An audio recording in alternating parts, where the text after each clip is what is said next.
Halo Sobat Koclak, Assalamualaikum warahmatullahi wabarakatuh. Dalam video kali ini saya akan mencoba mereview sebuah handphone yang dulunya itu dia handphone flagship keluaran dari Sony. Apa itu? Nah, Sony XZ3.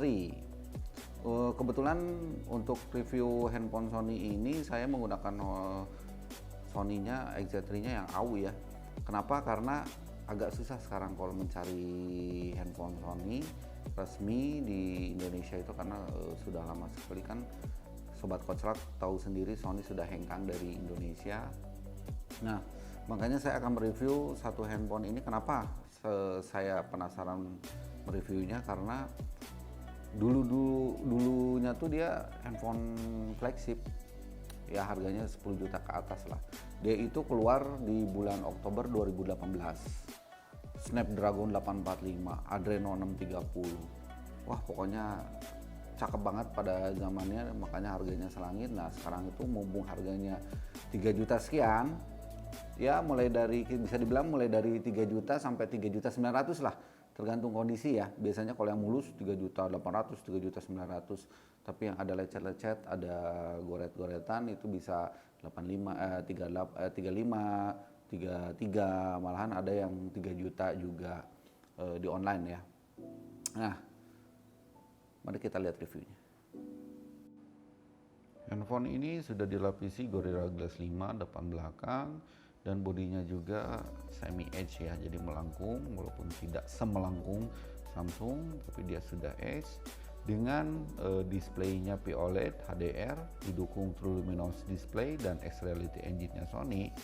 Size-nya itu 60 inch ya, resolusinya 1440 x 2880 pixel, kerapatan 537 ppi. Jadi dari segi displaynya dia sudah oke.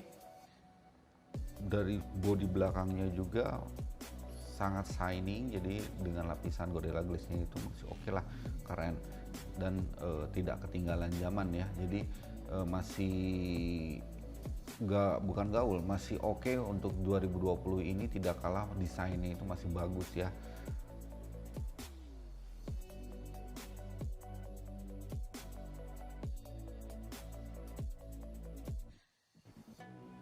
Namun untuk segi bodi belakangnya itu, karena dia shining yang seperti kata saya tadi, dia itu mempunyai kelemahan meninggalkan fingerprint di bodi belakangnya. Jadi saya sarankan untuk menggunakan hard case. Untuk fingerprintnya, Sony ini memindahkan fingerprint yang biasa dia ada di samping, dipindahkan di belakang. Tapi untuk sensitivitasnya dia tidak ada masalah, masih responsif seperti biasa.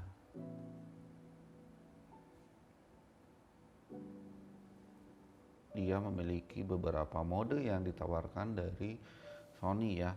Jadi dalam mode ada 3 modenya. Yang pertama itu mode profesional, mode standar, dan mode super hidup atau vivid, dimana modenya itu berbeda-beda dari ketajaman warna, cahaya, dan kontrasnya. Kita bisa pilih sesuai yang cocok dengan kita lah.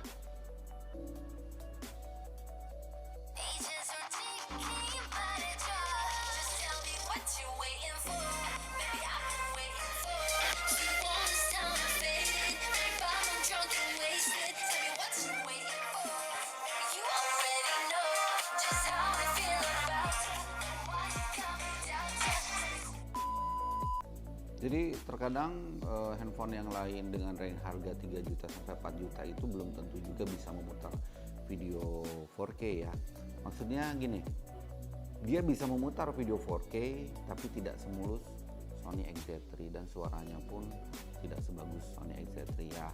Banyak yang bisa juga gitu, jadi tidak semua dengan range saja 3 juta sampai 4 juta bisa. Jadi XZ3 ini salah satu yang bisa memainkan video player 4K formatnya dengan sangat smooth.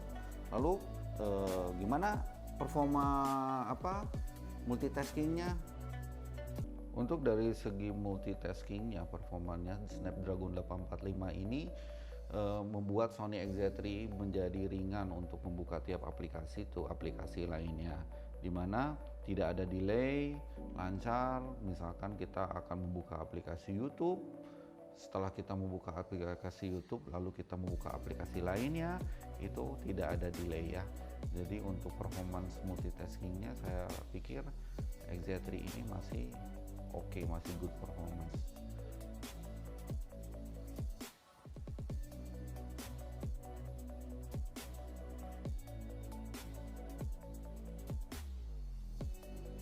Sony XZ3 juga masih menanamkan tombol shutter di mana agar memudahkan kita dalam segi pengambilan gambar ya. Jadi untuk mengambil foto itu kita dimudahkan. Fokusnya pun masih tidak berbeda dengan pendahulu-pendahulunya, masih cepat. Gambar kualitasnya pun masih oke.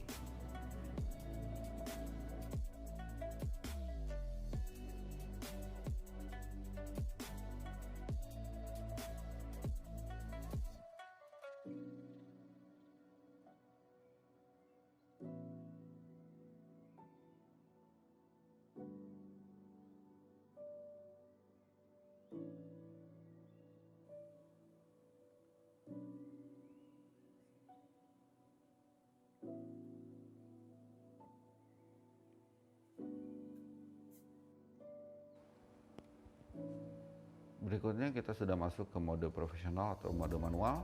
Kita akan atur dulu fokusnya dari objeknya, lalu kita atur shutter speed untuk kecepatan pencepretannya. Kita masuk ke ISO untuk pengaturan cahaya.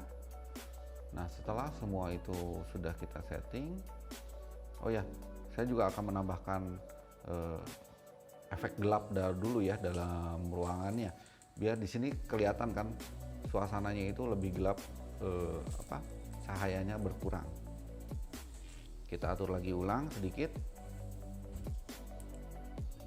Setelah kita atur ulang sedikit, lalu saya akan coba foto.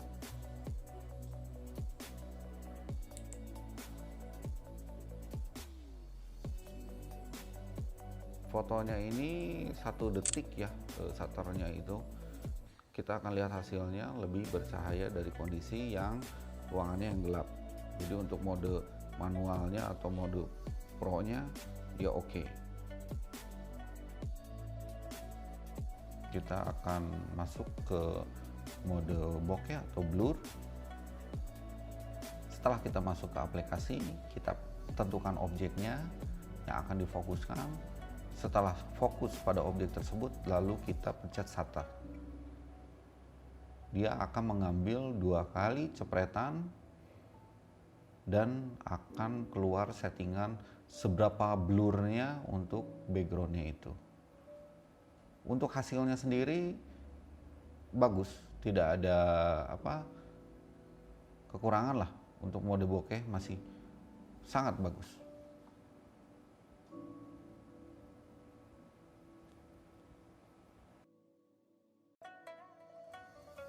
Untuk pengambilan video recorder XZ3 Sony ini memiliki beberapa format, yaitu 4K, Full HD, Full HD 60 fps, SD dan VGA.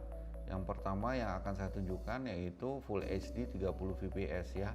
Jadi ini mode Full HD standar, sore hari dengan background backlight matahari sore masih bagus. Yang kedua Full HD 60 fps, walaupun tidak sesmooth Samsung untuk 60 fps nya, tapi dia masih bagus. Untuk video 4K nya dia itu agak sedikit patah-patah apabila kita bergerak, jadi diusahakan untuk pada saat mengambil video 4K itu kita bergerak sedikit mungkin agar hasilnya baik. Fitur gerak lambat. Fitur gerak lambat 120 fps yang pertama, dimana fitur gerak lambat 120 fps ini kita bisa mengambil waktunya itu bebas, jadi lebih free, lebih bebas. Dan pada saat kita sudah mulai videonya, lalu kita diberikan option untuk bagian mana yang akan diatur lambatnya. Yang kedua, gerak super lambat 960 fps, di mana gerak lambat super ini akan mengambil gambar yang super lambat, yang keren banget, namun agak susah pengambilannya. Kamera depannya juga cukup baik dari kondisi siang atau ada cahaya itu, backlight-nya pun oke, walaupun agak sedikit terlalu kontras. Lalu mode malamnya tidak begitu bagus ya, agak kuning, lalu flash-nya juga tidak begitu bagus. Jadi untuk kamera depan tetap Sony harus membutuhkan cahaya. Jadi bisa dilihat dari pengambilan video recordernya bahwa XZ3 itu dia masih bagus, cuma ya balik lagi dia itu butuh cahaya. Jadi seperti pada handphone umumnya, apabila kondisinya gelap itu dia kurang bagus. Jadi dari segi perekaman video, apabila ada cahaya bagus, apabila dalam ruangan masih oke, tapi kalau misalkan udah masuk malam dan kita berada di luar agak kurang untuk XZ3 ini. Dan juga mungkin ditambah buat di frame rate 60 fps-nya, 4K-nya dia tidak semulus Samsung ya. Kenapa? Karena sensor untuk pengambilan video recorder XZ3 ini dia itu cuma mengandalkan 5 Gyro Ace, di mana 5 Gyro Ace itu merupakan program untuk stabilizer. Jadi biar gambar begitu bergerak tidak terlalu kasar. Sedangkan untuk Samsung biasanya, saya ambil contoh Samsung S16. Samsung S16 itu padahal teknologinya di bawah XZ3, tapi dia itu menanamkan untuk video recordernya ada Gyro Ace dan OIS. Jadi ada program untuk menstabilkan video recordnya. Kameranya sendiri pun seperti gimbal. Kita menggunakan gimbal, jadi untuk meredam guncangan. Jadi kalau kita bergerak itu bisa smooth, tidak bergetar gambarnya. Jadi untuk XZ3 ini masih bagus, tapi tidak sebagus Samsung. Nah, beralih dari video, bagaimana performa gamenya? Secara gitu kan, Snapdragon 845, Adreno 630. Apakah bagus main gamenya? Game pertama yang saya akan mainkan yaitu Call of Duty Mobile, di mana game ini bergenre first person shooter yang membutuhkan settingan handphone yang cukup lumayan ya. Kita akan masuk dulu ke gamenya. Kita akan setting sedikit ya. Untuk settingan grafis dari game ini saya memakai settingan high dengan frame rate high. Kenapa? Karena saya akan mengetes performa penggunaan baterai dalam bermain Call of Duty Mobile. Jadi kita akan bermain mulai dari 100 sampai ke lowbat ya. Seberapa lama handphone ini dapat memainkan game Call of Duty Mobile. Lalu kita akan mempercepat gamenya ya.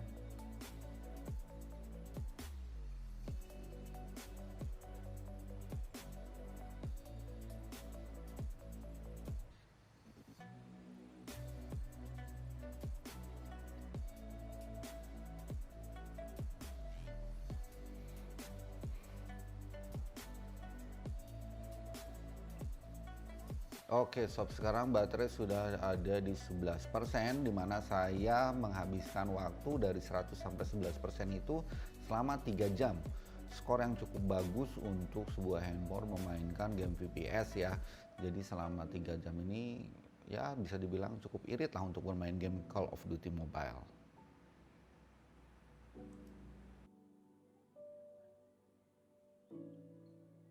Game berikutnya yang akan saya mainkan yaitu Summoner War, di mana game ini ada game action RPG, tidak membutuhkan settingan yang terlalu wah.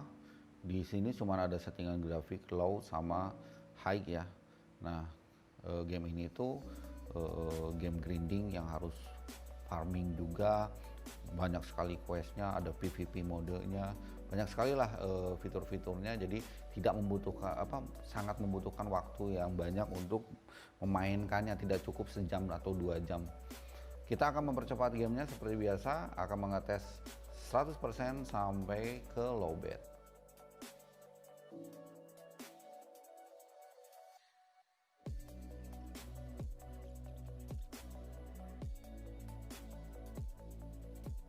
Ya, baterainya sudah di 9% dan saya memainkan game ini dari 100 sampai 9% itu membutuhkan waktu 5 jam. Jadi untuk bermain game Summoner War yang bertema RPG, grinding farming ini, dia bisa bertahan selama 5 jam ya. Cukup baik untuk penggunaan baterai dalam bermain game Summoner War. Nah, jadi dari segi game itu sebenarnya dia udah bagus banget. Jadi baterainya 3300, tapi terbilang cukup awet dalam memainkan game, bisa bertahan lama. Nah, Snapdragon 845 Adreno 630 itu kan sudah, ya kalian tahu sendiri lah, sobat kocak sendiri bisa tahu lah kemampuannya ya.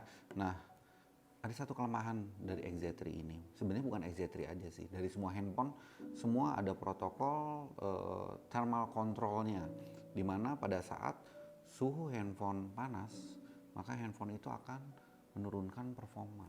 Nah, kan kadang-kadang kita dalam bermain game nih ya, contohnya kita main Call of Duty atau PUBG, di saat kita main dengan settingan frame rate 60 dia tiba-tiba nge-lag. Itu ada beberapa hal sob. Satu, bisa dari sinyal, kedua dari RAM yang kecil, memori penuh, salah satu lagi dari suhu. Nah, XZ3 ini dia adalah handphone yang water resistant. Dia jago swimming in the pool, man. Nah, tapi jadi kelemahan juga. Bodinya itu jadi tertutup, rongga-rongga apa biasanya udara banyak gitu kan, jadi semakin sedikit ya, cuma kecil gitu.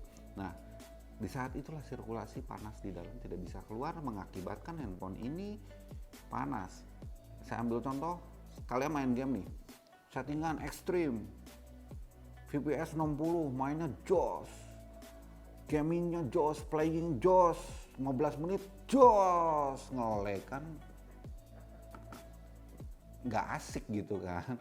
Makanya saya sarankan XZ3 ini bermain di settingan SD biasa, frame rate 30 kalau bisa, jangan sampai 60 karena akan mengakibatkan panas, udara nggak keluar, di dalamnya panas, dan ya tahu sendiri, nge-lag patah-patah. Nah, patah-patah kayak dangdut, patah-patah. Apalagi kalau main game Genshin Impact ya. Nah, jangan coba-coba main Genshin Impact di settingan standar. Paling banter dia itu bisa di settingan terendah. Mulai dari game sekarang, bagaimana baterai sama chargernya bang? Nah, kita akan bahas mulai dari baterai lalu ke charger. Fitur yang ditawarkan dari XZ3 dalam penggunaan baterainya, ada fitur perawatan baterai, di mana fitur perawatan baterai ini dia akan otomatis membaca segala gerak-gerik kita di handphone. Gerak-gerik kita itu ya kebiasaan kita menggunakan handphone, mengecasnya jam berapanya dia terekam semua di perawatan baterai. Jadi dia akan tahu di mana handphone tidak akan pernah dipakai, tapi dicas dia akan menyesuaikan jumlah arusnya. Lalu kita akan masuk ke sesi charging. Pertama saya akan menggunakan charger fast charging 2 ampere standar. Kita akan lihat 930 mAh yang dialirkan powernya ke handphone. Itu kita menggunakan fast charging biasa yang 2 ampere. Berikutnya saya akan menggunakan charging yang memiliki 2 port, power delivery dan quick charging Qualcomm 30. Kita akan melihat seberapa besar dari Qualcomm dulu ya. Port Qualcomm dia bisa menembakkan 1400 mAh, lebih besar dari fast charging yang biasa yang standar. Lalu yang terakhir itu kita akan mencoba power delivery yang memang dikhususkan untuk Sony XZ3. Kita akan lihat seberapa besar arus yang akan dihasilkan ke handphone. Dia bisa menembus sampai 2300 mAh, yaitu lebih cepat dari charger-charger sebelumnya, lebih cepat dari Qualcomm, lebih cepat dari fast charging 2.0 biasa. Lalu ada fitur tambahan juga dari Sony XZ3 ini, yaitu wireless charging, di mana kita tidak perlu menggunakan kabel ya, seperti biasa nirkabel. Jadi untuk pengecasan handphone ini sudah sangat baik didukung dengan power delivery dan wireless charging. Jadi sob, untuk baterai dan chargingnya dia sudah bagus, wireless charging juga sudah ada, power delivery-nya juga dia berfungsi dengan baik, menembakkan 2300 mAh dan bisa di charging selama setengah jam itu dari 5% sampai 55%. Kalau untuk 100%, 5% sampai 100% dia membutuhkan waktu 1 jam 45 menit. Kenapa lama? Karena begini sob, 50% itu dia menembakkan 2300 mA. Dari 5 sampai 55% ya. Sedangkan dari 50 sampai 60 itu kecepatannya menurun sob.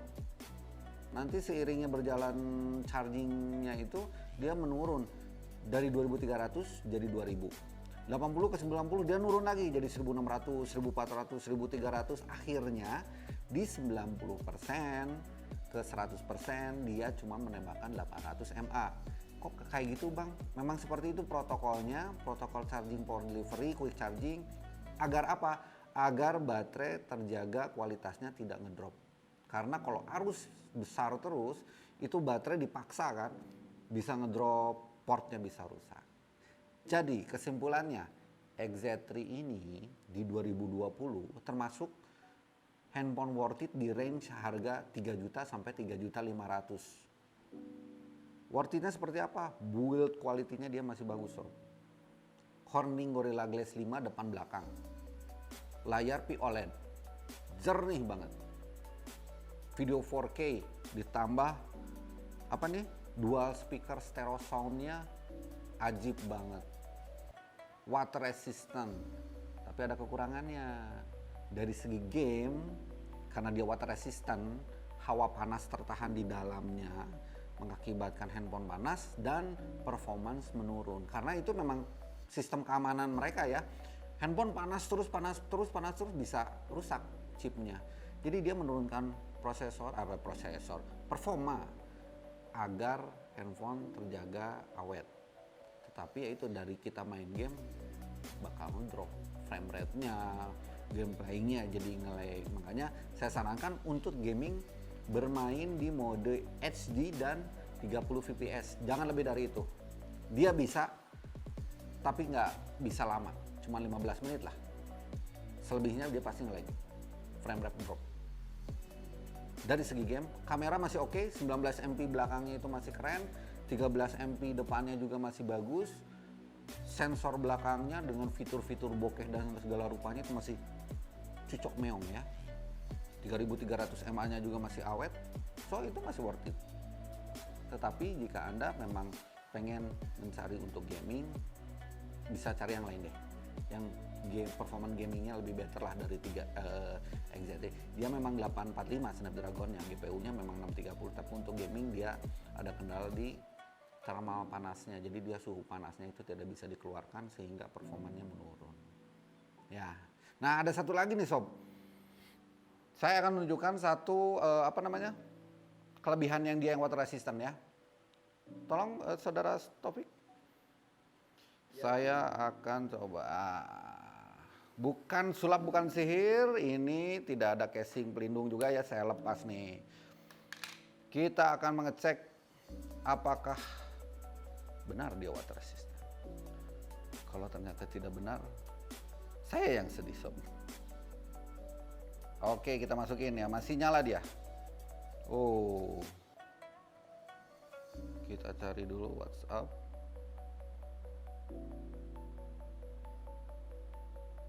Kita telepon. Masuk ya sob.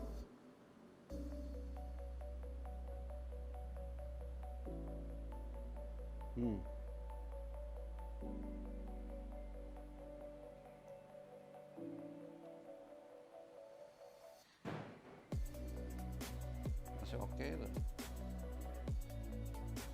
Cek. Normal semua. Dan apabila setelah misalkan Anda memakai untuk berenang, foto-foto di dalam air, jangan lebih dari 2 meter, jangan lebih dari setengah jam. Jangan lupa untuk portnya untuk dibersihkan lagi pakai tisu atau pakai hair dryer, boleh pakai tisu sih saran saya, agar nanti tidak konslet. Itulah kelebihan yang bukan sulap, bukan sihir ya. Semoga dengan review ini kalian bisa terbantu. Yang ada pertanyaan-pertanyaan dalam diri kalian, XZ3 bagus nggak ya, XZ3 jelek nggak ya. Nah, semoga dengan video ini kalian bisa berpikir lagi bagus enggaknya. Karena balik lagi, untuk membeli handphone itu selera kalian, kebutuhan kalian, Saya hanya membantu mereviewnya agar kalian bisa berpikir atau mempertimbangkan cocok atau tidak dengan keperluan kalian. Saya Nono undur diri. Terima kasih untuk perhatiannya. Jangan lupa subscribe dan lonceng. Komen kalau misalkan ada yang mau direview. Semoga kita bisa mereview permintaan kalian. Oke, assalamualaikum warahmatullahi wabarakatuh. Salam Coach Luck.